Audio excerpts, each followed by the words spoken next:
মাথা ঝুকাতো আল্লাহরি দরবারে, সে মাথা কাটিল এজিদ সীমারে।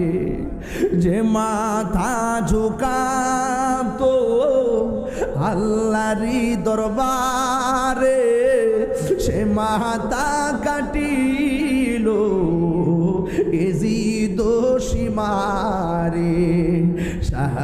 শাহাদাতের মর্যাদা লাভ করেছি, আমি মরেছি এমন নই, জিন্দা হয়েছি। আমার হুসাইন বলতেছে, ওহে কুফাবাসী আমায় মুসাফির ভেবো না, আমি এমনেতে আসি।